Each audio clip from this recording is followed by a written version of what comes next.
muito importante que a gente consiga resolver a parte problemática e a gente já vai começar com a pior delas, na minha opinião.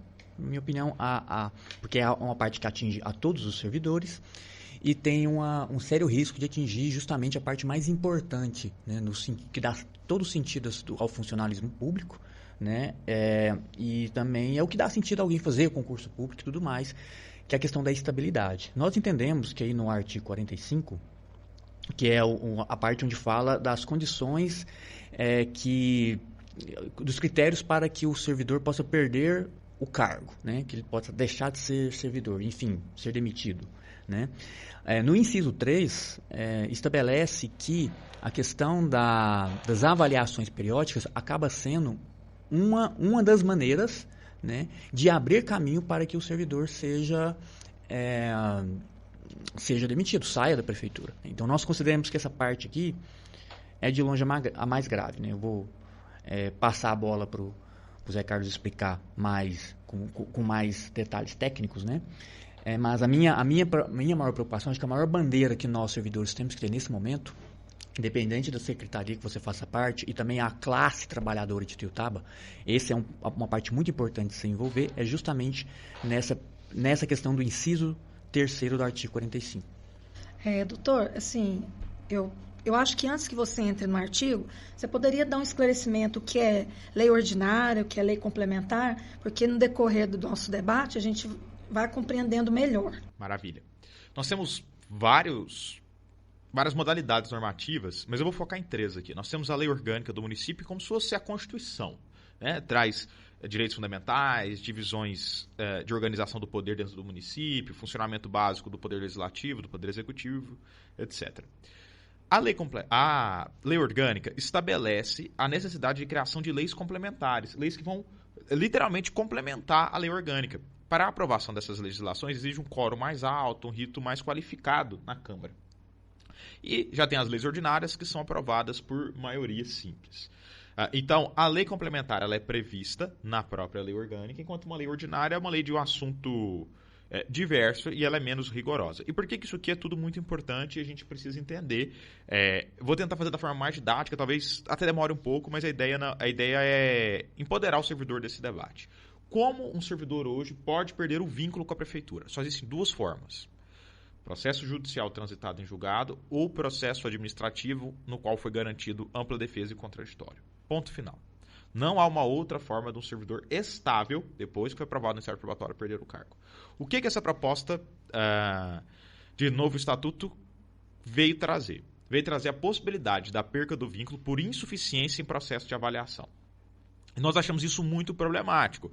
Isso nos assustou bastante. Por quê? De fato, na Constituição, estabelece essa possibilidade de perda do vínculo.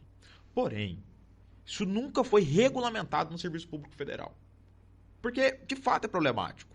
Quanto mais no âmbito municipal. E aí eu quero totalmente despersonalizar. Não importa se é o prefeito ou a prefeita X ou Y. O fato é que o servidor público municipal está muito próximo do poder político. Muito próximo do poder político. Então, nós defendemos, enquanto advogados de sindicatos, que a estabilidade do servidor público é a garantia que o cidadão tem de ter um trabalhador ou uma trabalhadora atuando pelos seus direitos e não pelos interesses imediatos da chefia que está ali colocada. A estabilidade é o direito dos direitos, é a pedra fundamental, angular de todos os direitos da sociedade. Sem a estabilidade não há direito, não há garantia de direito, porque o interesse momentâneo pode suplantar.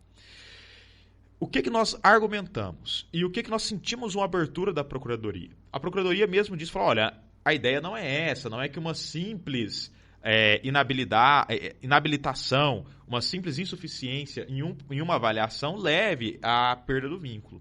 E nisso nós tivemos pleno acordo. O que nós estamos negociando e tentando estabelecer é que, mesmo quando haja avaliação insuficiente, sejam mais de uma avaliação, a gente ainda não chegou no número exato, se 3, se 5, mas mais de uma avaliação, e que sempre haja a precedência de processo administrativo com garantia de contraditório e ampla defesa. Sim. E isso teve abertura, teve um reconhecimento da importância de se fazer essa amarra. talvez na forma de um parágrafo, algo nesse sentido. Enfim, isso nós estamos dialogando e tentando construir.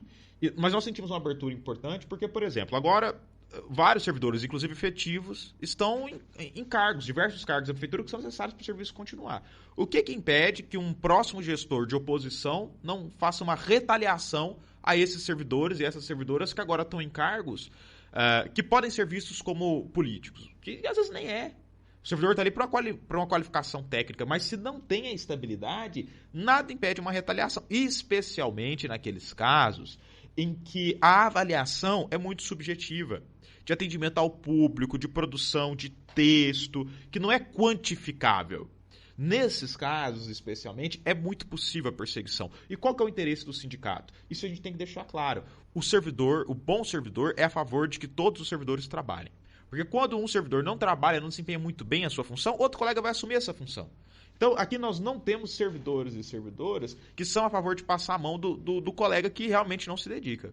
Porém, nós temos que ter garantias, e aí eu não quero comprometer o sindicato, eu falo em meu nome mesmo, que se não fosse a estabilidade dos servidores públicos e das servidoras públicas do Brasil, a gente teria muito mais mortes na pandemia. A gente sabe que a gente teve um presidente que era contra a aprovação das vacinas, e se não fosse os servidores da Anvisa que corajosamente se colocaram nesse processo da Fiocruz, do Butantan, nós talvez tivéssemos atrasado a vacinação do Brasil e mais pessoas teriam morrido. Então, garantir a estabilidade é muito importante. Para resumir, para fechar tudo isso, então, basicamente hoje há apenas duas formas da perda do vínculo: processo administrativo disciplinar e decisão judicial transitada em julgado.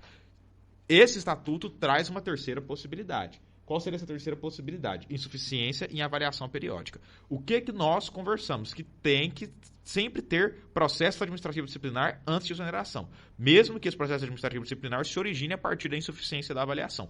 E nós sentimos uma grande abertura para isso, inclusive nos foi dito, que foi muito interessante, de que o interesse da prefeitura é garantir eficiência sem fragilizar a estabilidade. A gente acha que isso é importante, isso resguarda todos os servidores e todas as servidoras e garante, acima de tudo, o cumprimento do interesse público. Então, é algo que a gente tem que ficar atento, né, Elaine? Sim. Mas que nós tivemos um indicativo de que vai ter, sim, um ajuste para evitar essa fragilização da estabilidade.